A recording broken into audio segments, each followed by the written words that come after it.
Police के कर्मचारी यानी पुलिस के अधिकारी कर्मचारी बजरंग दल के जुलूस में शामिल हो रहे हैं ड्रेस पहन करके, और वो नारे लगा रहे हैं जय श्री राम जय श्री राम। अगर यूपी में योगी की सत्ता दोबारा नहीं आती है तो वो पूरी जिंदगी उसको जेल में गुजारनी पड़ेगी। अगर 2024 में मोदी की सत्ता नहीं आती है तो उसको फांसी के तख्ते पे लटकना पड़ेगा। भी इनको कत्लेआम करना पड़ जाए, कितने भी देश में दंगे करवाने पड़ जाए, लेकिन इनको सत्ता पे काबिज होना है। रिपब्लिक टीवी का वो एंकर था भड़वा अर्णब गोस्वामी, वो कहाँ मर गया, वो क्यों नहीं पूछता आज? तो जिस तरह से मस्जिद में घुस के मस्जिद में आग लगाया गया, दुकानों में आग लगाया गया, पूछ करके आग लगाया गया है, किसका? मुसलमान का आग लगा, मुसलमान के घर में आग लगाया गया, आग लगाया गया। अब जब मुसलमानों को मारा जा रहा है, काटा जा रहा है, उनकी कत्लेआम हो रही है, मतलब ये आरएसएस वाले जो नफरती हैं, एक दिन हमारे देश के जितने भी विवेकानंद और परमहंस जितने भी स्वामी हैं, इन सबको देश का गद्दार घोषित कर देंगे। आंखों पे ऐसा मोदी का चश्मा इन्होंने चढ़ा रखा है सर, इनको मोदियाबिंद हो गया है, मोदियाबिंद हो गया है। रहेंगे इस बात के गवाह रहेंगे कि मैंने कोई दावा किया था, ये हिंदुस्तान पूरी तरह से बर्बाद कर देंगे। उसके बावजूद भी मोदी की अंधभक्ति का चश्मा इन अंधभक्तों की आंखों पे से नहीं उतरेगा। हमारा राष्ट्रपति कर क्या रहा है, क्या कर रहा है राष्ट्रपति? राष्ट्रपति को संज्ञान नहीं लेना चाहिए इस चीज का। राज्यपाल गया कहा, राज्यपाल को क्या जिम्मेदारी है फिर? राज्यपाल क्या अय्याशी करने के लिए राज्यपाल को राज्यपाल अय्याश है क्या? 50 करोड़ से ऊपर के जितने भी इन्वेस्टर्स थे, सारे आपके 23,000 इन्वेस्टर्स हिंदुस्तान छोड़कर निकल चुके हैं। ये नंगे हो जाएंगे और लोग इन्हें जूतों से मार मार करके वहां से सत्ता से निष्कासित करेंगे। दोस्तों नमस्ते, मेरा नाम रविकांत भारती है और मेरे साथ है संजय गर्ग। जैसे कि मैं बताया, जयपुर में मैं आया हुआ हूं, पीछे राहुल पंडित और महेश मौर्य जी बैठे हुए हैं।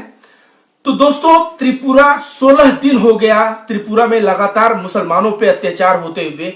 पुलिस का क्या कारनामा है त्रिपुरा के पुलिस का, वो संजय गर्ग जी हम लोगों के बीच बताएंगे। दोस्तों, कल मैंने एक वीडियो देखा था जिसमें पुलिस के कर्मचारी यानी पुलिस के अधिकारी कर्मचारी बजरंग दल के जुलूस में शामिल हो रहे हैं ड्रेस पहन करके, और वो नारे लगा रहे हैं जय श्री राम जय श्री राम, मुसलमानों के खिलाफ नारे लगा रहे हैं।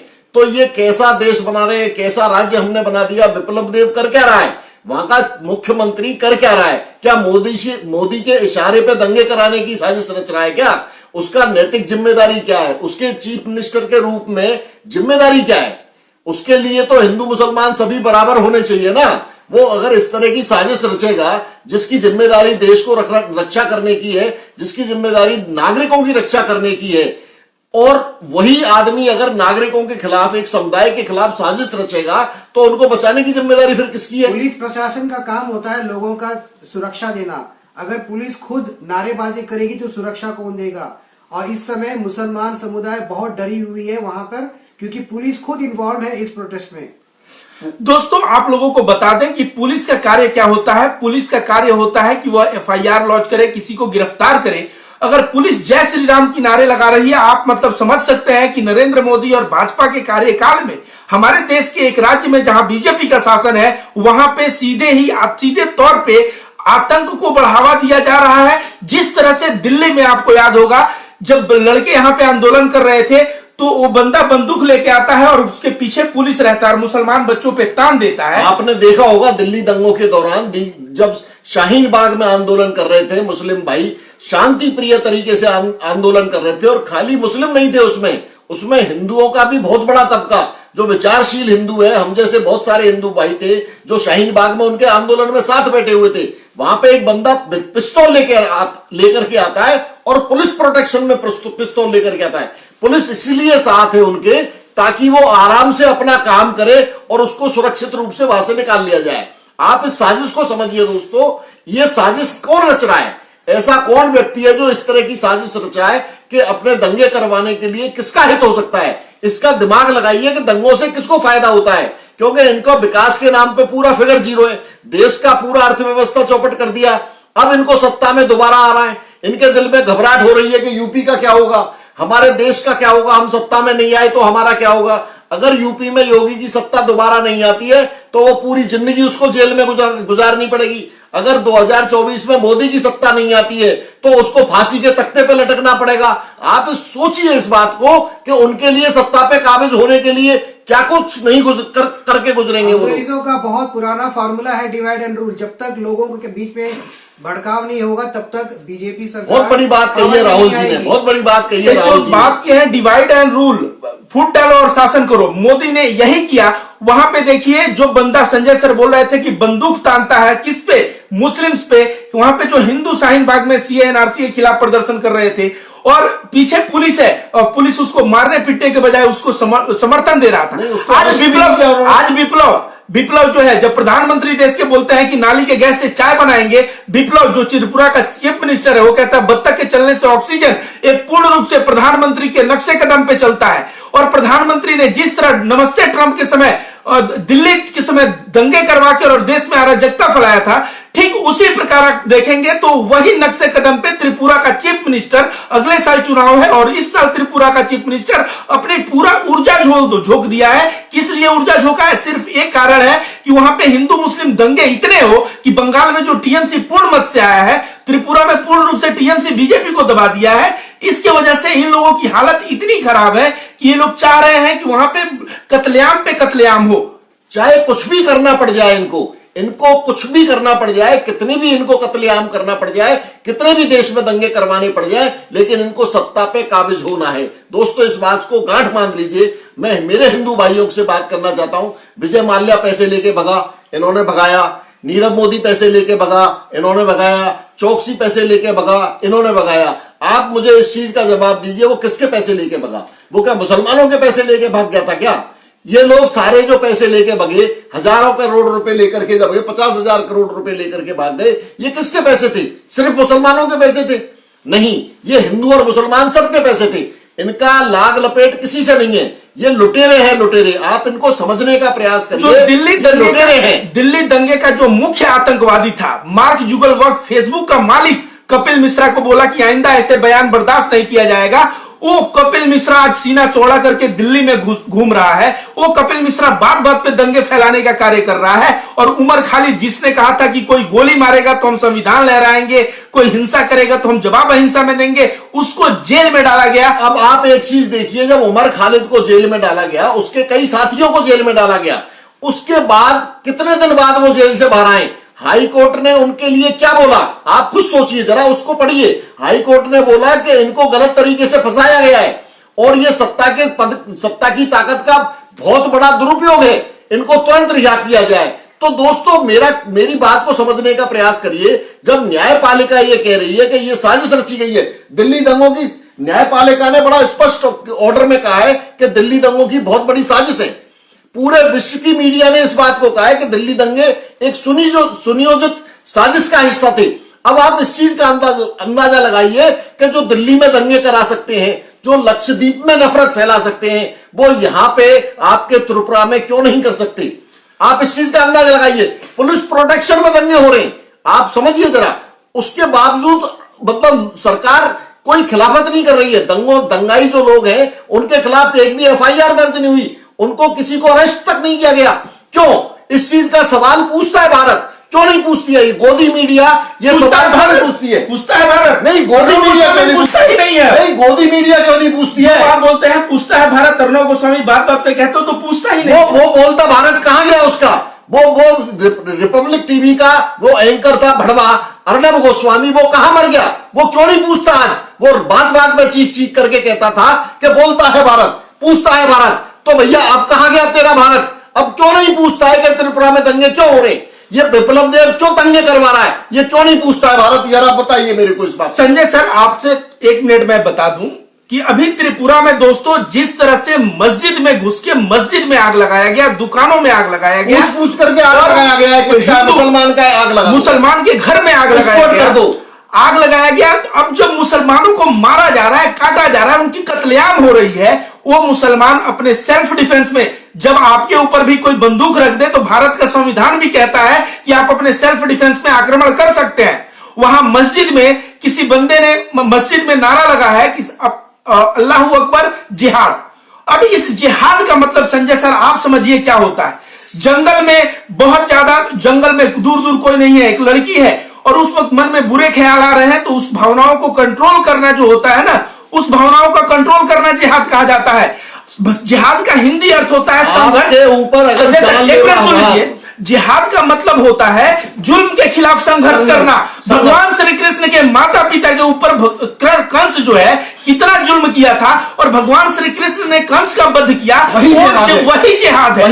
भगवान राम के पवित्र पत्नी सीता को और रावण ने लेके गया। रावण अपने बीवी मतलब पत्नी को आजाद करवाने के लिए जो लड़ाई लड़े, राम ने जब रावण को हराया, रावण का वध किया, तो वो जिहाद साथ जो आया कुंभकर्ण मैदान में कूदा उसका वध किया, और जो मैदान में कूदा उसका वध किया। ये जिहाद है। और इस जिहाद हिंदू भाई 4 दिन बाद दीपावली है, जब भगवान राम जिहाद करके लौटे थे अयोध्या में, तो दीप से हम लोग स्वागत किए थे कि आपने जो है एक दुष्ट को मार के अपने मतलब पत्नी को लाया, आपने संघर्ष किया अपने हक को पाने और सत्य को पाने के लिए। हम लोग दीपावली मनाए, 4 दिन बाद वही दीपावली है। इन अंधभक्त गोबर भक्तों को क्या समझाया जाए? ये लोग जिहाद शब्द को गंदा कैसे किया गया पता है दोस्तों? जिस तरह से जय श्री राम के नाम पे आज कत्लेआम हो रहा है। जय श्री राम बहुत ही मर्यादा पुरुषोत्तम और पवित्र नाम है हिंदू धर्म का। उनके जय श्री राम के नाम पे जिस तरह कत्लेआम के नाम को बदनाम किया जा रहा है, हिंदू धर्म के नाम को बदनाम किया जा रहा है।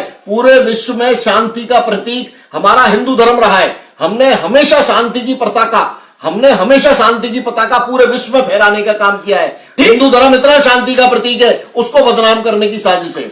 उस हिंदू धर्म को बदनाम करने की साजिश है, श्री राम के नाम को बदनाम करने की साजिश है।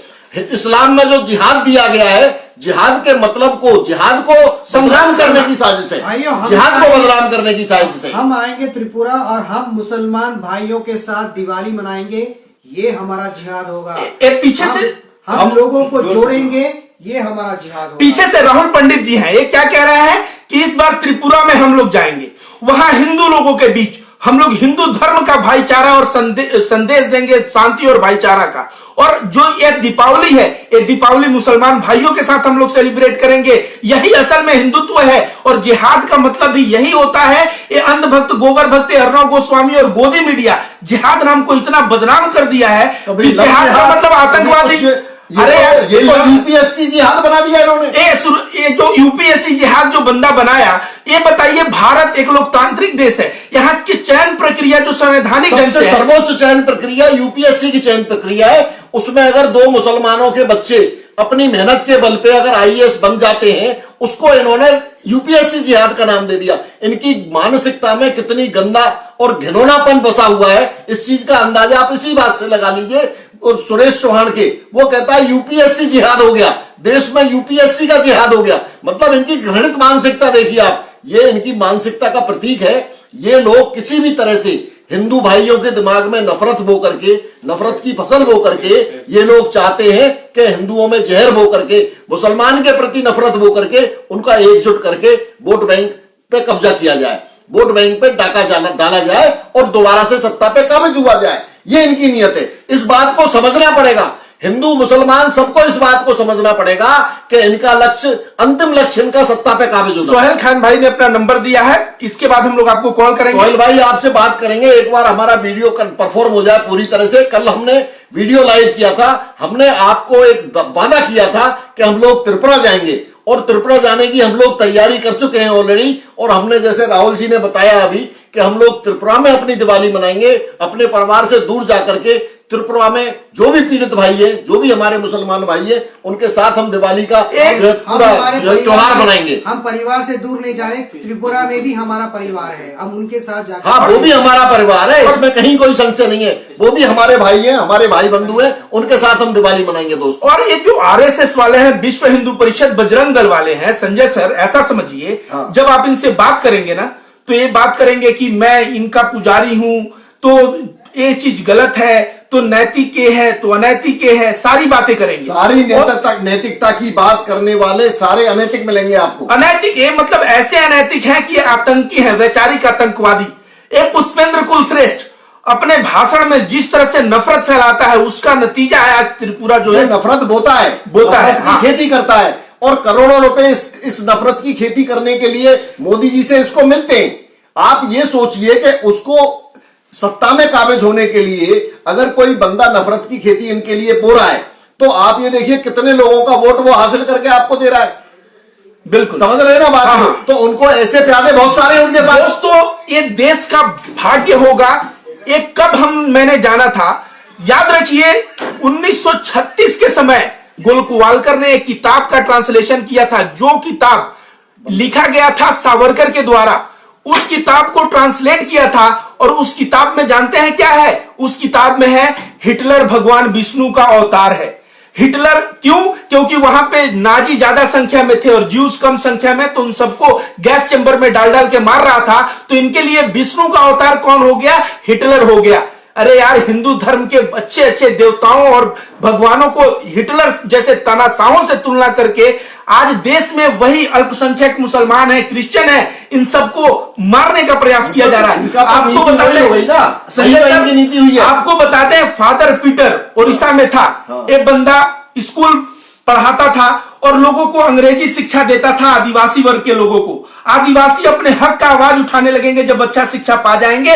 इस चक्कर में एक बजरंग दल वाले पीटर जो फादर थे, उनको घर को जलाया, उनके 2 मासूम बच्चे को जलाया, उनको जिंदा जला दिया। इस तरह से नफरत बोने का जो कार्य कर रहे हैं आरएसएस, आज वही आरएसएस के विचारधारा का पार्टी बीजेपी सत्ता में आया है और परिणाम स्वरूप आप देख सकते हैं। इन लोगों का भोजन नफरत है। जितना कत्ल करेंगे, जितना खून बहाएंगे, उसमें हिंदू भी मारे जाएंगे। उस हिंदुओं के खून पे, मुसलमानों के खून पे ये लोग जो है चुनाव पाएंगे। नहीं, आप एक चीज सोचिए, इस नफरत से क्या देश में समृद्धि आ सकती है? खुद सोचिए इस बात को। 2 भाइयों में अगर दिन रात झगड़ा चलता रहे, तलवारबाजी होती रहे, लठ बजते रहे, तो क्या दोनों भाइयों का परिवार पनप सकता है? जरा दिमाग लगाओ दोस्तों। वही हालत हिंदुस्तान की है, same to same condition Hindustan की है। अगर हिंदुस्तान को इस तरह से नफरत और दंगों की आग में झोंक दिया गया, अगर झोंक दिया गया जैसा कि अभी चल रहा है, आज त्रिपुरा में आग में झोंका, कल बंगाल में झोंका, परसों इन्होंने दिल्ली में दंगे कराए, अगर इसी तरह से चलता रहा दोस्तों, तो मैं बता रहा हूं आपके बच्चों के लिए बैठने की भी जगह नहीं मिलेगी। वर्ल्ड में कोई भी कंट्री उनको घुसने नहीं देगा। यहां पे उनको शिक्षा नहीं मिलेगी, कोई रोजगार नहीं मिलेगा। उनको या तो भीख मांगने के लिए मजबूर होना पड़ेगा या जेब कटी करेंगे। या देखिए कितना बड़ा अत्याचार हो रहा है। लाइव का नोटिफिकेशन जाता है, नोटिफिकेशन बंद कर दिया गया है दोस्तों हम लोगों के लाइव को। आप लोगों से मेरा हाथ जोड़ के निवेदन है, वीडियो को ज्यादा से ज्यादा शेयर करें, ताकि फेसबुक और ये सरकार जिस तरह से हम लोगों के बातों को दबाने का प्रयास कर रहा है, इस सरकार को हम लोग मुंह तोड़ जवाब देंगे। आप लोगों के बल पे फेसबुक में जब से जो है अंबानी ने पैसा डाला है, तब से फेसबुक पे बहुत तगड़ा नियंत्रण इस अंबानी दल्ले के, इनके प्यादों का हो चुका है। हम जब भी कोई वीडियो बनाते हैं, हमें महीने भर के लिए बाहर कर दिया जाता है। सर आपसे एक महीने बाहर रहा हूं फेसबुक से। आप अभिव्यक्ति की आजादी की कैसे सुरक्षा करेंगे? आपसे मैं एक सवाल पूछना चाहता हूं। जैसे ये लोग कहते थे कि हिटलर को विष्णु का अवतार है, वो नाजियों को, नाजी जो है संख्या में ज्यादा है, तो वहां पे ज्यूज को रहने का अधिकार नहीं, गैस चेंबर में डाल के मार दिया। ये लोग कहते हैं यहाँ अल्पसंख्यकों का रहने का अधिकार नहीं है, और चुनाव के समय ये लोग दंगे कराते हैं। आपको क्या लगता है 2019 में जो चुनाव हुआ था और पुलवामा में जो विस्फोट हुआ था, उसके बारे में आपका क्या मत है? ये तो मैं अकेला थोड़ी कह रहा हूं, इसको तो हिंदुस्तान का बच्चा बच्चा जानता है कि पुलवामा कांड इन्हीं का कराया हुआ है। आप जरा सोचिए दोस्तों, पुलवामा में आपको पता है 300-350 किलो आरडीएक्स लेकर के गाड़ी घूम रही थी। आप एक चने के बराबर आरडीएक्स लेकर के घूम के बता दो, जम्मू कश्मीर में आप घूम ही नहीं सकते। वहां चप्पे चप्पे पे जांच बैठी हुई है। वहां जिस एरिया से उस गाड़ी को निकलना था, वहां से जांच एजेंसी जो थी, सिक्योरिटी थी, उसको हटाया गया। आप सोचिए क्या साजिश रची गई। और जब पुलवामा का विस्फोट हुआ, वो ऐसी गाड़ी के साथ हुआ जिसकी जो प्रोटेक्शन नहीं थी। गाड़ी का जो विस्फोट होने का जो प्रोटेक्शन होता है ना, क्या बोलते, बुलेट प्रूफ, वो गाड़ी बुलेट प्रूफ नहीं थी। और उससे पहले कई कार्रवाइयां चली कि साहब इनको हवाई जहाज से वहां पे भेजा जाए, उसको डिक्लाइन कर दिया गया मोदी सरकार ने कि नहीं, सड़क से जाएंगे। वो सिक्योरिटी वहां से हटाई गई। तो आप खुद दिमाग लगाइए कि वो साजिश किसके द्वारा रची गई। और रचने का पर्पज क्या था? क्योंकि चुनाव थे, 2019 में चुनाव थे। हाँ, दिल्ली में भी चुनाव थे, समझ गए। तो वो चुनाव के लिए ये साजिश रचना, दंगे कराना, हमले कराना, ये इनका शगल है। ये इनका शगल है, ये इनके रग रग में बसा हुआ है। दंगे, मैं कई सालों से इस बात को कहता हूं दोस्तों कि जो जालीदार टोपी होती है, जिसको इस्लामिक का प्रतीक माना जाता है, और एक हरा झंडा होता है जो इस्लाम का एक झंडा होता है, हरे रंग का झंडा होता है। आप अगर जांच कराएंगे ना, तो आरएसएस और बजरंग दल के जो ऑफिसेज हैं, जो कार्यालय हैं, जो स्टोर्स हैं, उनमें ये सारे ज्यादा मिलेंगे। कहीं भी अगर पाकिस्तान का झंडा कोई लहराता है तो इन्हीं का आदमी लहराता है, ताकि लोगों को ये लगे कि देखो ये मुसलमान पाकिस्तान का झंडा लहरा रहे हैं। ये जाली टोपी वाला पहन करके एक आरएसएस का बंदा कई बार पकड़े गए लोग। एक चीज इसमें ऐड करूंगा, मुसलमानों को टारगेट करने के चक्कर में उत्तर प्रदेश के मुख्यमंत्री योगी आदित्यनाथ इतने पागल हो गए हैं कि वहां पे एक इस्लामिक झंडा जो धर्म का प्रतीक है वो लगा था, उसको यूपी पुलिस ने पाकिस्तान का झंडा बता के कुछ लोगों को गिरफ्तार अरेस्ट कर लिया। इस्लाम का झंडा कोई किसी ने लगा रखा था। आप दोस्तों जरा गौर करना, इतनी नफरत इनके जेहन में बसी हुई है उस झंडे के लगाने के, उसको कहते हैं सब पाकिस्तान का झंडा लगा रखा है, और 4 आदमियों को उठा करके जेल में बंद कर दिया। जब सारी इन्वेस्टिगेशन हुई, सारा पर्दाफाश हुआ, तो पता लगा ये तो इस्लाम का झंडा है। और ये आरएसएस वाले जब देश ये हुआ तो ये बोले भारत के संविधान को नहीं मानते हैं। इनका 8 प्रिंसिपल था, जिसमें भारत के झंडे को नहीं मानते। पूछा गया भारत के झंडे को क्यों नहीं मानते, कम से कम 30 साल तक नहीं एक्सेप्ट किया। पूछा गया कारण सुनिए सर, कि कारण क्यों नहीं आपने भारत के झंडे को लगाया, आप भारत के झंडे को मान्यता क्यों नहीं दे रहे हैं आपका संगठन। तो बोले क्योंकि इसमें 3 कलर है और हिंदू धर्म में 3 जो है एक अशुभ शब्द है। साइंस के जमाने में आरएसएस कहता है 3। अरे यार, एक तो हरा जो है, हरा एक पेड़ पौधे सब हरे हैं, दूसरा सूर्य का प्रकाश जिससे प्रकाश संश्लेषण होता है, वो जो मैं कपड़ा पहना हूं केसरिया टाइप में है, और तीसरा शांति का प्रतीक, जैन धर्म का प्रतीक। भारत में 4 तरह के सन्यासी होते हैं, बहुचर, कुटीचर, हंस, परमहंस। जो परमहंस की अवस्था को प्राप्त करते हैं वो सफेद कपड़ा पहनते हैं। सफेद कपड़ा हिंदू धर्म का सबसे पवित्र कपड़ा है, शांति का प्रतीक है। ऐसे रंग को जब डाला गया, एक कहीं ना कहीं तिरंगों को गाली देके जैन धर्म को गाली देते हैं, हिंदू धर्म के परमहंस सन्यासियों को गाली देते हैं, और इस तरह का कार्य इन लोगों के रग रग में बसा है। आज आरएसएस, आज देखिए कांग्रेस के एक प्रवक्ता है प्रमोद स्वामी, जानते हैं उनको, आचार्य वो स्वामी है, हिंदू धर्म में सन्यास लिए हैं बंदे। और वो जब सन्यास की, तो अंधभक्त गोबर भक्त क्या कहते हैं पता है, संबित पात्रा भी, कि तुम तो देशद्रोही हो, आतंकवादी हो। मतलब ये आरएसएस वाले जो नफरती हैं, एक दिन हमारे देश के जितने भी विवेकानंद और परमहंस जितने भी स्वामी हैं, इन सबको देश का गद्दार घोषित कर देंगे। क्यों? क्योंकि वे लोग प्रेम, सद्भाव और उदारता की बात करते हैं। सर बिल्कुल सत्य बोला आपने रवि भाई, ये लोग जो है नफरत का प्रतीक है। आप खुद जरा दिमाग लगाइए कि जो हिंदुस्तान किसी जमाने में, अब तो जमाना हो गया क्योंकि 7 साल तो मोदी जी को आए हुए हो गया, किसी जमाने में शांति और सौहार्द का प्रतीक माना जाता था। हम लोग पंचायत करते थे, विश्व की शांति के लिए हम लोग पंचायती होते थे, हम लोग उसको लीड करते थे, हम लोग उसका जो है नेता होते थे। हम कई संगठनों के हम नेता रहे हुए हैं, इंदिरा गांधी के जमाने में और उससे पहले, उसके बाद में भी, मोदी जी के आने से पहले हम लोग शांति के लिए अग्रदूत हुआ करते थे। आज क्या हालत है? आज कोई पूछता नहीं है हिंदुस्तान को। आप किसी भी आंकड़े में आप देखेंगे तो हिंदुस्तान का कहीं भी लिस्ट में नाम नहीं आता है। भूख हड़ताल में, भूख में इंडेक्स, हंगर इंडेक्स में बताइए सर क्या हुआ है। हंगर इंडेक्स में पहले 90 के करीब था, अब 140 के आसपास है।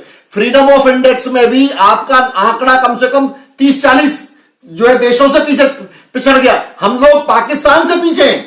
बहुत सारे आंकड़े ऐसे हैं जिनमें हम पाकिस्तान से भी पीछे हैं। बांग्लादेश से तो बहुत दिनों से पीछे हैं। बांग्लादेश से तो हम काफी समय से पीछे हैं। अभी विद इन 1 or 2 years, 1-2 साल के अंदर अंदर हम लोग पाकिस्तान से भी पिछड़ गए। इन अंधभक्तों को, लेकिन इनको नजर नहीं आ रहा। ये आंखों पे ऐसा मोदी का चश्मा इन्होंने चढ़ा रखा है सर, इनको मोदियाबिंद हो गया है, मोदियाबिंद हो गया है। इनको आंखों पे हिंदुत्व का ऐसा चश्मा चढ़ा रखा है कि इनको तबाह होता हुआ देश कतई नहीं दिख रहा।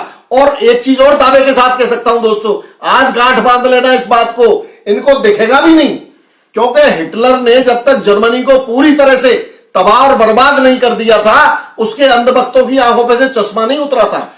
उनके अंधभक्तों की आंखों में से चश्मा नहीं उतरा था। वो हिटलर को तब भी महान बताते थे जब पूरा जर्मनी तबाह हो गया था। यही हालत मोदी के भक्तों की बता रहा हूं मैं आपको।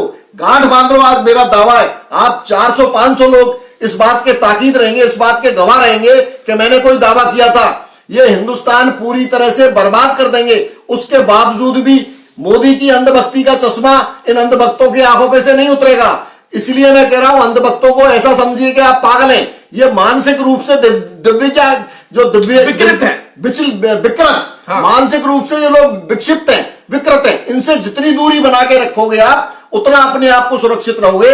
नहीं तो ये आपको भी संक्रमित कर देंगे, पूरे देश को संक्रमित कर देंगे, पूरे विश्व को संक्रमित कर देंगे, और ये इसका खामियाजा विश्व की मानव सभ्यता को उठाना पड़ेगा एक दिन। ये मेरा दावा इस बात का। अब थोड़ा सा मैं इसमें ये करना चाहूंगा, हाँ, कि त्रिपुरा में जिस तरह से मुसलमानों के घर को जलाया गया, वहां मासूम बच्चे हैं, औरतें हैं, वहां पुरुष हैं। मेरी उसमें एक मांग है, सुप्रीम कोर्ट के न्यायाधीश हैं, उनको संज्ञान लेना चाहिए, जजों की कमेटी बना करके त्रिपुरा में भेजनी चाहिए। बहुत सारी हमारे पास व्यवस्थाएं, क्यों नहीं वो व्यवस्थाएं लागू हो रही? हमारा राष्ट्रपति कर क्या रहा है? क्या कर रहा है राष्ट्रपति? राष्ट्रपति को संज्ञान नहीं लेना चाहिए इस चीज का? सुप्रीम कोर्ट के चीफ जस्टिस को संज्ञान लेना चाहिए, वहां पे जजों की कमेटी बना करके भेजे, विप्लव देव से सरकार हासिल करे वापस, कि इसकी सरकार को भंग करे, इसको लात मार करके बाहर निकाले, और लॉ एंड ऑर्डर की जो पूरी व्यवस्था है सुप्रीम कोर्ट के चीफ जस्टिस को अपने हाथ में लेनी चाहिए। और जिस तरह से गोदी मीडिया दिखाता रहा है सर कि बंगाल में तृणमूल कांग्रेस जीता तो बीजेपी के कार्यकर्ताओं को मारा गया। हाँ। मैं बंगाल में उत्तर 24 परगना का रहने वाला है, सब पूरा झूठा है। उस पे केस, वहां का जो राज्यपाल है बंगाल का सर, वो कई बार बोला कि ममता बनर्जी की सरकार को ऐसा कर देंगे, वैसा। पूरा प्यादा है इनका, पूरा प्यादा है। वो तो एक राज्यपाल की गरिमा को जितना जो है उसने क्षति पहुंचाई है, उसके अलावा दूसरे किसी व्यक्ति से, उसका नाम क्या, धनखड़ करके नाम है। वो धनखड़ ने जितनी क्षति राज्यपाल की गरिमा को पहुंचाई है, उतनी किसी ने भी नहीं पहुंचाई है। वो तो बीजेपी का प्रवक्ता बनके गली गली घूम रहा है। अब सोचिए, कैंपेनिंग कर रहा है पार्टी की। बंगाल में जो भी अपराध होते हैं उसके आदमियों को पकड़ के उनके घर पैसा दे के बीजेपी वाले बोलते हैं बीजेपी का कार्यकर्ता बताओ, और जांच बैठा के ममता बनर्जी तो बंगाल के हिंदू और मुसलमान दोनों को लाख लाख धन्यवाद की 213 सीट दी है। पेशेंस रखा, उन्होंने अक्लमंदी से अपने बंगाल को सीट दी है, नहीं राज्यपाल शासन हो गया। उन्होंने बंगाल को बचा लिया। हिंदू मुसलमानों को इस बात का बधाई मैं देना चाहता हूं, इस बात का सैल्यूट करना चाहता हूं कि उन्होंने एकजुट रह करके इन दंगाइयों का सामना किया, एकजुट रह करके।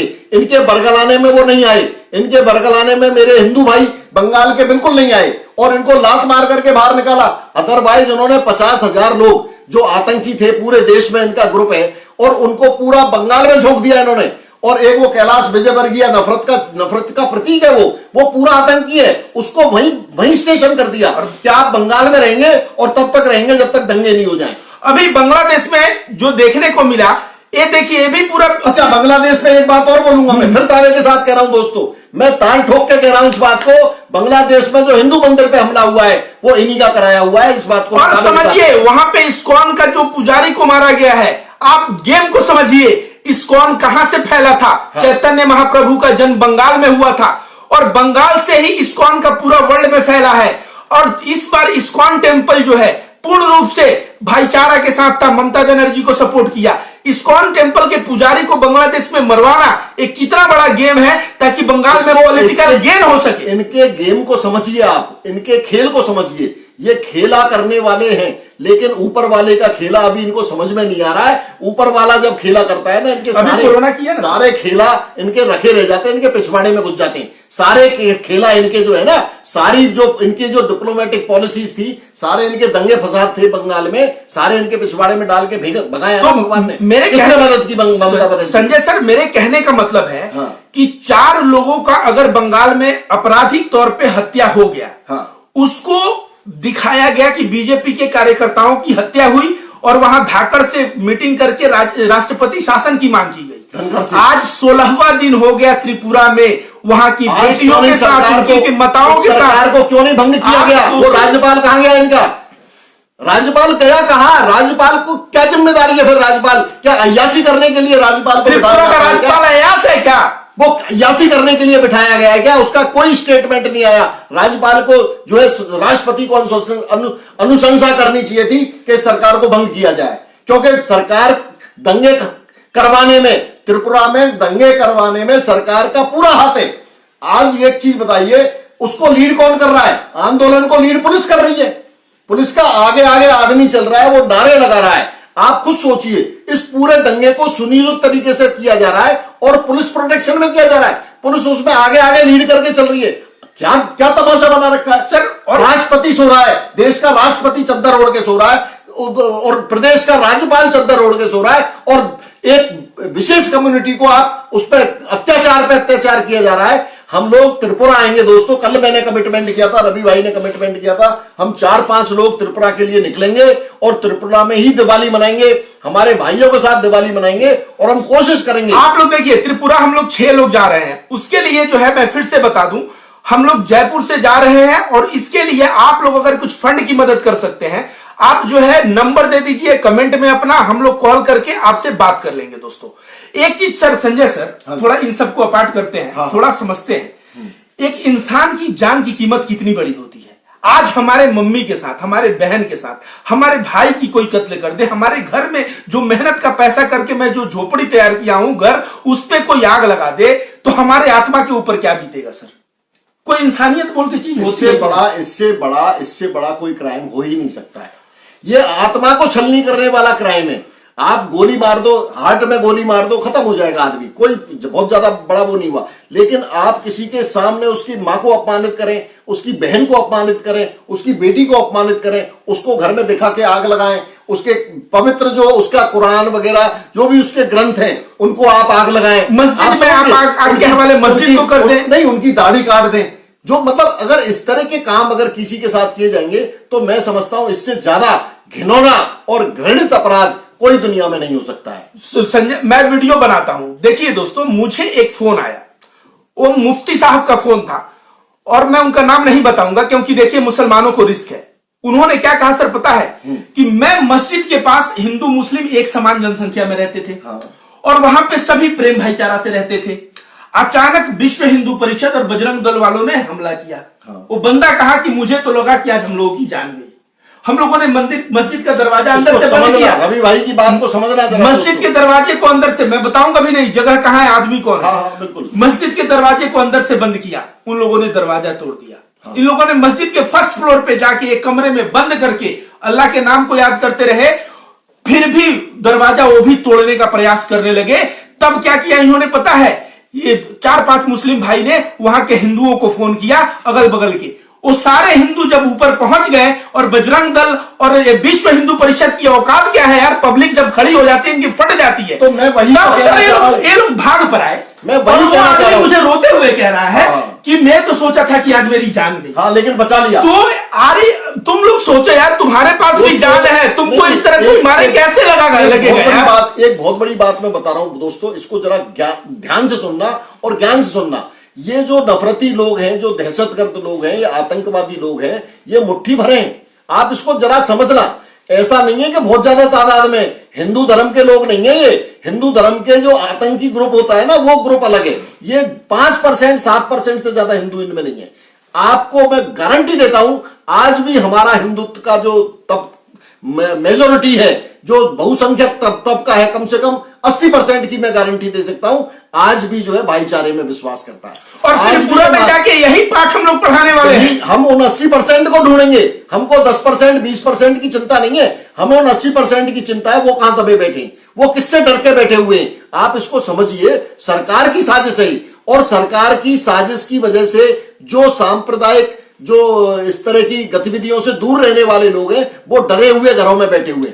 क्योंकि अगर वो इन मुसलमानों के बचाव में अगर उतर के आते हैं, अगर इन दहशतगर्द आतंकियों के खिलाफ खड़े हो जाते हैं, तो सरकार उनको जो है परेशान करेगी। हम लोगों के बीच जो बंदा बीच में बैठे हुए हैं, इनका नाम है राहुल पंडित। एक चीज मैं आप लोगों को बताऊंगा दोस्तों, आश्चर्य होगा ये सुन के।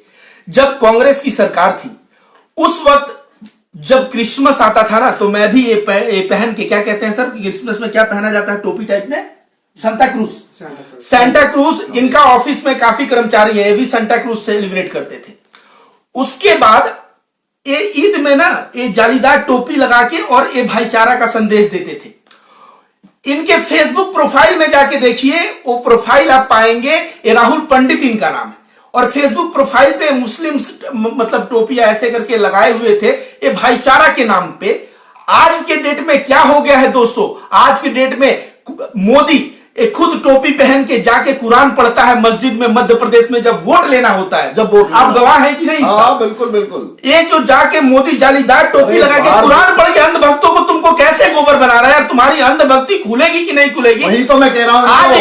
आज जो राहुल पंडित हुए हैं, मैं या कोई भी अगर लगा दे इस तरह का फोटो ना, तो लोग बोलेंगे पाकिस्तानी है, आतंकवादी है। देश में इस तरह का माहौल हिंदुस्तान हरगिज बर्दाश्त। हर कोई लोग नहीं बोलेगा, ये वही अंधे, वही जो मुट्ठी भर लोग हैं ना, वही बोलते हैं। मैं वही कह रहा हूं, उन मुट्ठी भर लोगों को आइडेंटिफाई करिए। उन नफरती परजीवी जो है ना, पैरासाइट्स, उन नफरती चिंटुओं को आइडेंटिफाई करके अलग थलग करो। मेरी हिंदू भाइयों से अपील है, क्योंकि हिंदू धर्म के लिए वो एक बदनुमा दाग है।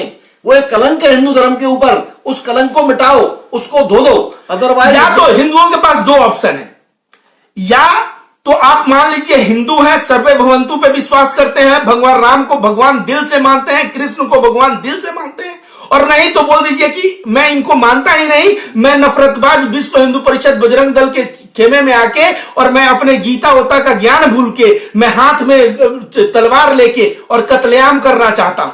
तो ये जो है कहीं ना कहीं हिंदू धर्म में ऐसे लोगों को हिंदू नहीं बोला जाएगा, राक्षस बोला जाएगा। ये राक्षस प्रवृत्ति। हिंदू धर्म में राक्षस इन्हीं लोगों को बोला गया है। आप इसको जरा ध्यान से समझिए। राक्षस प्रवृत्ति, आप समझिए राक्षस प्रवृत्ति क्या है? न्याय के विरुद्ध होती है राक्षस प्रवृत्ति। अन्यायी होता है, अत्याचारी होता है, कत्लेआम मचाने वाला होता है, तो वही तो प्रवृत्ति इनकी है। ये अन्यायी है, न्याय कहां है इनके अंदर? आप बताइए, कहीं न्याय दिखता है? तो अत्याचार कर रहे हैं, बिल्कुल अत्याचार कर रहे हैं। आप ये बताइए कि ये कत्लेआम भी मचा रहे हैं, तो ये जब सब ये सारे काम कर रहे हैं तो इंसान के रूप में कहां दिखते हैं? ये इंसान तो रही नहीं, आज तो राक्षस हो गए। आज त्रिपुरा में बोला गया है कि सेल्फ डिफेंस में जिहाद करो, मतलब जब तुम्हारे बीवी बच्चों का रेप किया जाएगा तुम देखोगे यार। उस वक्त ये अंधभक्त इतना बड़ा मामला बना रहे हैं। इन अंधभक्तों को थोड़ी सी समझ है क्या हिंदू धर्म की? थोड़ी मतलब जब हमारा संविधान इस बात भगवान श्री कृष्ण कहते हैं अत्याचार सहने वाला जो है बहुत बड़ा पापी होता है। ये भगवान श्री कृष्ण गीता में, हिंदुओं के ग्रंथों में ये कहा गया है, और उसके अलावा हमारा भारत का संविधान भी यही कहता है कि अगर आपके ऊपर कोई हमला कर रहा है, जानलेवा हमला कर रहा है, और आप उसकी जान ले लेते हो, तो आप कोई अपराध नहीं करते। सर ये कहा गया है हिंदू का संविधान ये कहता है। यही पशु प्रवृत्ति है। और भारत का नहीं, ये विश्व के जितने भी देश हैं उनका, ज्यादातर देशों का संविधान ये कहता है कि सेल्फ डिफेंस में, अपनी आत्मरक्षा में अगर आपके हाथों से किसी का कत्ल हो जाता है तो आप अपराधी। एक चीज सर मैं जोड़ूंगा, थोड़ा वेट टाइम दीजिएगा। हाँ जी। कहा गया है वही पशु प्रवृत्ति है जो आप ही चरे, और वही मनुष्य है जो मनुष्य के लिए मरे। हिंदू धर्म में कहा गया है नर सेवा नारायण सेवा। नर मतलब मनुष्य की सेवा, भगवान की सेवा। हाँ। इस हिंदू धर्म में जो कहा गया है यही बात कुरान में भी कहा गया है। क्या कहा गया है? भाषाएं अलग अलग हैं। एक निर्दोष व्यक्ति का आपने, एक निर्दोष इंसान का आपने अगर कत्ल कर दिया तो आपने सारे इंसानियत का कत्ल कर दिया। तो कुरान में भी ये बात लिखा हुआ है, और यही बात देखा जाए तो भागवत गीता में भी लिखा हुआ है। इन अंधभक्तों को यार थोड़ा धर्म ग्रंथ पढ़ो, हिंदू धर्म के बारे में जानो यार। किस तरह से तुम लोग ये कर रहे हो? नहीं सर, मैं कह रहा हूं जो 80% हिंदू उदार है, जो प्रेम सद्भाव, उन लोगों को आज जरूरत घर में बैठने की नहीं है। इन लोगों की गिरबान पकड़ के बोलना है कि हमारे हिंदू धर्म पे आने की जरूरत। हाँ, इस बात को ध्यान रखिएगा। अगर आप मूक दर्शक बन करके इस दंगे और आतंकों को अगर देखते रहेंगे तो आप 25% की भागीदारी हमारे हिंदुओं के शास्त्रों के अनुसार, हमारे हिंदुओं के शास्त्र जो है वो ये कहते हैं कि अगर आपने अपराध होते हुए देखा और उसका विरोध नहीं किया तो आप उसके 25% अपराध के भागीदार बन गए। सर आपको एक चीज मैं बोला से बढ़ गए। इस्लाम में गधे गोबर भक्त कहते हैं कि उसमें जंग का ऐलान है, जंग का ऐलान है। गोबर भक्त तो जंग का ऐलान का मतलब समझते हो क्या? इसका मतलब कि अगर कोई रेप करके आया किसी मुसलमान के पास और बोला कि मैं रेप किया हूं, तो मुसलमान ना जंग का ऐलान करेगा और उसको शरण देने के बजाय उसका गर्दन पकड़ के पुलिस स्टेशन ले जाएगा। ये है जंग का ऐलान, ये है जंग का ऐलान। ये लोग कहते हैं मुसलमानों में जंग का ऐलान है, तो जंग का ऐलान, अरे यार ये तो दूर की बात। भगवान श्री कृष्ण नहीं बोलते हैं क्या अर्जुन को? हाँ? ये तो दूसरे की बात हो गई। हाँ। इसमें आप इस्लाम को अगर ढंग से विवेचना करते हैं, आप तो बहुत ज्यादा पढ़ते हैं, कुरान भी पढ़ते हैं, सभी शास्त्रों का अध्ययन करते हैं, इसमें बड़ा क्लियर लिखा हुआ है कि अगर आपके मन में किसी के प्रति कोई दुर्भाव आ गया, किसी के प्रति कोई दुर्भाव आ गया, तो उसको भावना को, उस गंदी भावना को आपको निकाल के बाहर फेंकना है। अपने से, आपसे भी आपको जिहाद करना है। ऐसा है ना? बिल्कुल। बौद्ध धर्म में अरिहंत, बौद्ध धर्म जो और जैन धर्म में दोनों से नहीं, इस्लाम में भी इस तरह का बात, दोनों आप अपनी अंतरात्मा से जिहाद करिए। हाँ। उसकी गंदी भावना को आप निकाल के बाहर फेंको। इसी चीज को बौद्ध धर्म और जैन धर्म अहिंसक धर्म है, इसमें कहा गया है ध्यान करके अरिहंत बनो।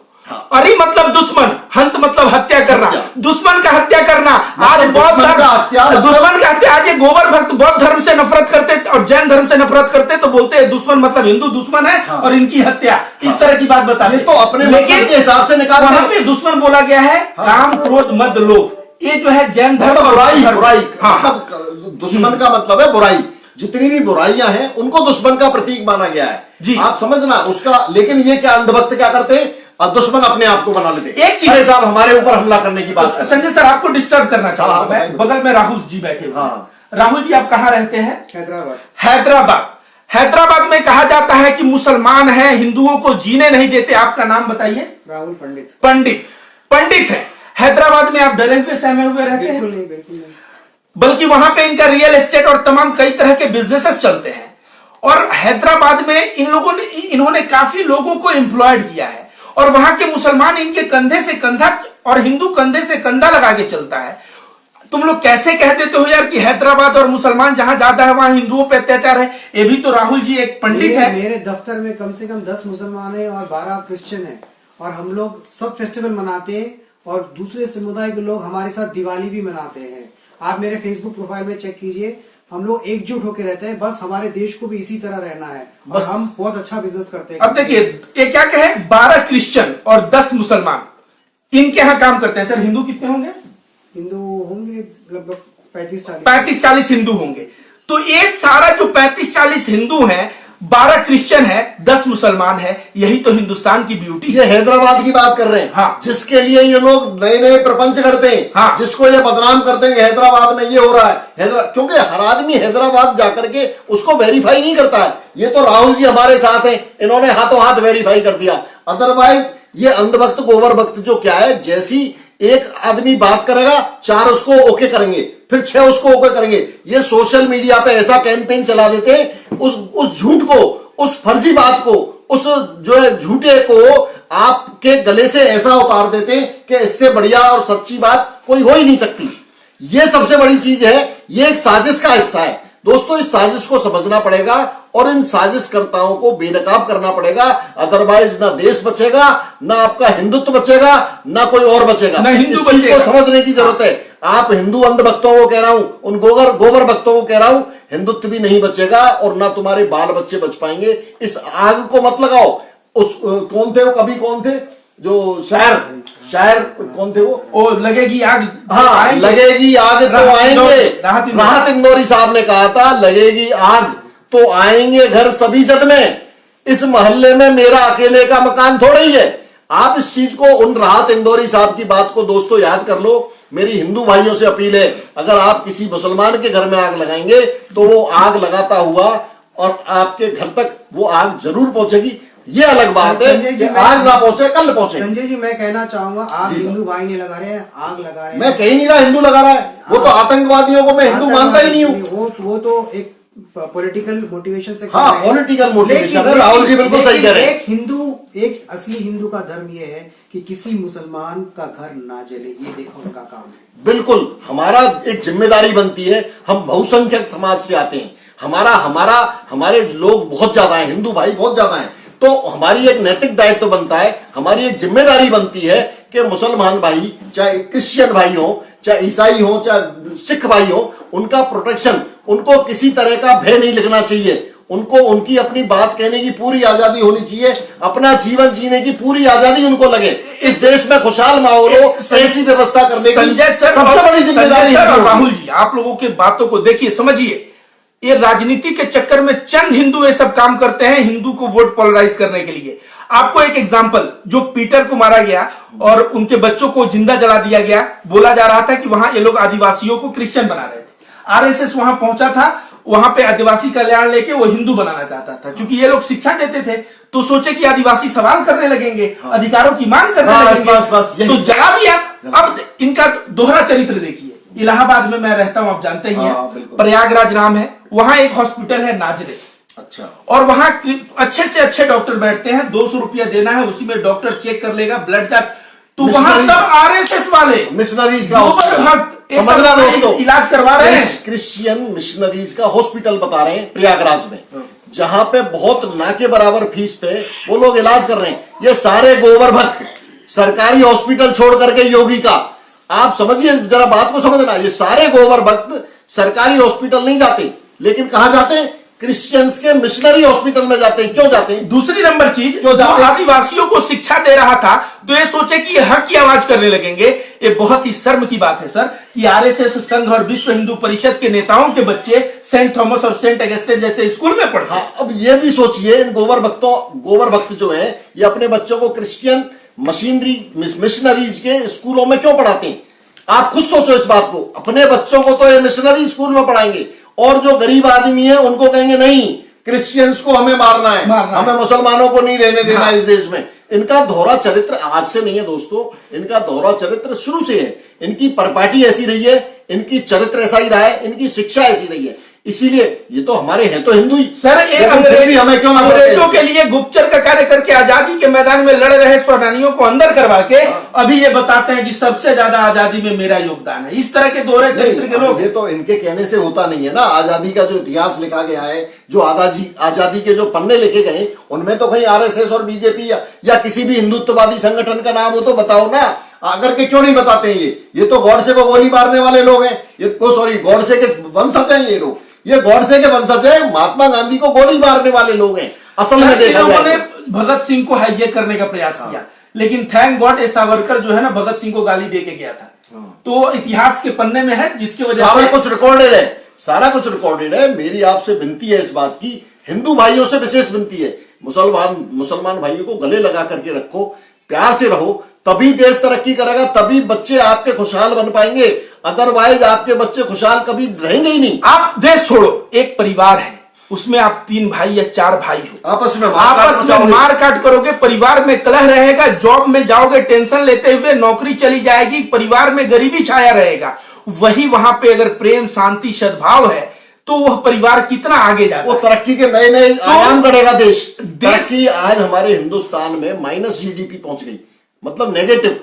आप खुद सोचिए, अर्थव्यवस्था हमारी पूरी तरह चौपट है। आप आंकड़े उठा के देखो तो सही, अर्थव्यवस्था खत्म हो चुकी है। उसका कारण क्या है? उसका कारण यही है कि नफरत का माहौल हमने बना रखा है। कोई व्यापारी 1 रुपया इन्वेस्टमेंट करने को तैयार नहीं है। 23,000 लोग, 23,000 धनपति हिंदुस्तान के भाग गए यहां से छोड़ करके। आप जरा ज्ञान से समझना इस बात को। जो मोदी जी 2014 में कहते थे ना, मैं इतने लाख करोड़ का इन्वेस्टमेंट ले आऊंगा, मैं फलाना ले आऊंगा, ढिकाना ले आऊंगा। अरे अपने इन्वेस्टर्स को तो बचा लो। 50 करोड़ से ऊपर के जितने भी इन्वेस्टर्स थे, सारे आपके 23,000 इन्वेस्टर्स हिंदुस्तान छोड़कर निकल चुके हैं। उनको तो रोक लो। बाहर का तो 1 रुपया आप इन्वेस्टमेंट नहीं ला सकते, लेकिन अपने इन्वेस्टर्स को भी आपने भगा दिया। सर, इसमें एक चीज मैं जोड़ दूं। हाँ। ये लोग जो जय श्री राम करते हो, जाके जब भरत मिलाप होता है ना, तो सर ऐसा होता है कि भगवान श्री राम जंगल में जा रहे होते हैं, भरत को पता चलता है तो राजगद्दी से दौड़े दौड़े आते हैं, कहते हैं भैया आप राजा बनोगे, जंगल नहीं जाओ। हाँ। भगवान कहते हैं कि मैं तो वचन दे दिया अब तो और मुझे जाना है। तो उन्होंने कहा कि तुम बनो राजा। हाँ। वो बोले नहीं, आप बनिए राजा। अंत में क्या किया भरत ने? उनका चप्पल लेके, जो खड़ाऊ था ना, लेके उसको राजा के गद्दी पे रख दिया और 14 साल तक भरत ने बैठा नहीं। और भगवान राम क्या कहते रहे कि अनुज, ये छोटा भाई तू राजा बन। वो कहते रहे तू राजा बन। राम क्या सिखाए हैं? छोटे भाइयों से प्रेम करो। हम बहुसंख्यक समाज के हिंदू, मुसलमान हमारे छोटे भाई हैं। इनको ये शिक्षा राम से सीखो ना, भगवान से। ये असली हिंदुत्व है दोस्तों, ये है असली हिंदुत्व, ये है असली श्री राम का कैरेक्टर। ये चरित्र हिंदुत्व को, हिंदुस्तान को श्री राम ने ये चरित्र दिया है। ये हमारी सीख है, इसको आपने बिसरा दिया। अब आप जय श्री राम लेकर के तलवार, भाले, फरसे लेकर के आप ताकत दिखा रहे हो। अपना वो क्या रैली थी, हुंकार रैली। किसके ऊपर हुंकार रहे हो भाई? वो अंधभक्तों, तुम किसके ऊपर हुंकार कर रहे हो यार? 2 थप्पड़ मारेगा ऊपर वाला, तुम्हारी अकल ठिकाने आ जाएगी। इसको अभी भी समय है, सुधर जाओ और अपने बच्चों के भविष्य की चिंता करो। अदरवाइज ना तो तुम्हारा जो है बच्चे के भविष्य बनेगा, ना देश का भविष्य। हम लोग बहुसंख्यक समाज हिंदू हैं। हाँ। मुसलमान हमारा छोटा भाई हुआ कि नहीं हुआ? सिख छोटा भाई हुआ कि नहीं हुआ? इस किसान आंदोलन में जो सिख है उसको खालिस्तानी बताया जा रहा है। इनका क्या है? ये क्या भगवान राम के कदमों पे चलने वाली बात है? कहीं चलते नहीं है। इनके लिए राम का प्रतीक मोदी बन गया। अब मोदी जैसे करेगा वैसे ये करेंगे। मोदी का आप विरोध करोगे तो आप जो है, जैसे भी आपका चरित्र है, आपको ये कहा जाएगा पाकिस्तान चले जाओ, आपको पाकिस्तानी बोला जाएगा, आपको देशद्रोही बोला जाएगा। अगर आप सिख हैं, पगड़ी लगाते, तो आपको खालिस्तानी बोला जाएगा। आप किसी भी विकसित देश को देख लीजिए, उस विकसित देश में धर्म की राजनीति नहीं होती, कहीं होती नहीं है। उस देश में अवसर की राजनीति होती है। जो नेता ज्यादा अवसर लाके देता है वही नेता बनता है उस देश में। हम यहाँ पे धर्म को अपना राजनीति मान के चलते हैं। ये विचारधारा को बदलना होगा। हमें सवाल करना होगा हमारे नेताओं से कि आप हमारे हमारे लिए, हमारे बच्चों के लिए क्या अवसर लेके आ रहे हैं। अभी आज हम एक कई गाँव देशों में निकले। इनकी बातें, इनको हल्के में मत लो। जापान और कई देशों में घूम के अपने अनुभव से बता रहे हैं ये बात। अंधभक्त और गोबर भक्त जीवन भर नफरत फैलाने में ही बिता देंगे, विदेश जाओगे ना। एक और चीज बताता हूं मैं, मोदी जी जब 2014 में सत्ता में आए थे तो उन्होंने कहा कि मैं ऐसा देश बनाऊंगा कि आज जो कि अमेरिका में जाने वालों का वीजा अप्लाई करने वालों की लाइन लगी हुई है, ऐसी लाइन हिंदुस्तान में आने वालों की लगवा दूंगा मैं। कहा था या नहीं कहा था राहुल? जी, आप जी, गवाएं इस बात के। और इस बात से मैं बहुत प्रसन्न हुआ, तो मुझे लगा चलो मैं भी बहुत प्रसन्न हुआ तो अच्छा हो रहा है। कि देश चलो में परिवर्तन इन्होंने हो रहा है। बड़ा सोचा कि हिंदुस्तान को इतना तरक्की पसंद बना देंगे कि अमेरिका से आने वालों की लाइन लगी रहेगी। क्या हिंदुस्तान की सरकार से कहेंगे कि साहब हमें वीजा दो, हम हिंदुस्तान में आना चाहते हैं। झूठा व्यक्ति पे आप लोगों ने विश्वास कैसे कर लिया? उससे। आपने जो विश्वास किया है गलत है। गोधरा कांड में घूम घूम के मुसलमानों को मां बहन गाली देने वाला इंसान एक किस तरह से विकास की बातें, एक टोपी पहनाया आप लोगों ने, पहन लिया। समझ गया बात को, लेकिन बात को समझिए। वो चीज आज कहां है? 7 साल हो गई। आप खुद सोचो ना, जरा दिमाग तो लगाओ, कितना कपटी आदमी है ये, कितना छली आदमी है, कितना धूर्त आदमी है, इस चीज का अंदाजा तो लगाओ। ये कहता है मैं हिंदुस्तान को ऐसा बना दूंगा कि अमेरिकन जो है वीजा लगाने के लिए जो है लाइन लगा लेंगे। एक भी आदमी आपके पास आया? जो यहाँ पे हिंदुस्तान के लोग थे वही निकल के जा रहे हैं। जो संपन्न लोग हैं वो कहते हैं यार ऐसे देश में रह के क्या करेंगे भाई, यहाँ तो जान सुरक्षित नहीं है, संपत्ति सुरक्षित नहीं है, मेरा धन सुरक्षित नहीं है, मेरे बच्चे सुरक्षित नहीं है। आर्यन खान को उठा लिया, 25 करोड़ दो भाई, कल किसी और को उठा लोगे 50 करोड़ दो भाई, कल अंबानी के बेटे को उठा लोगे 500 करोड़ दो भाई। तो इसीलिए अंबानी को बेटे को कैसे उठाएंगे? क्यों नहीं उठा लेंगे? अरे अंबानी के घर में तो मोदी जी झाड़ू पोछा लगाते हैं। वो झाड़ू पोछा लगाते हैं, पिछवाड़ा साफ करते हैं, कब तक करेंगे?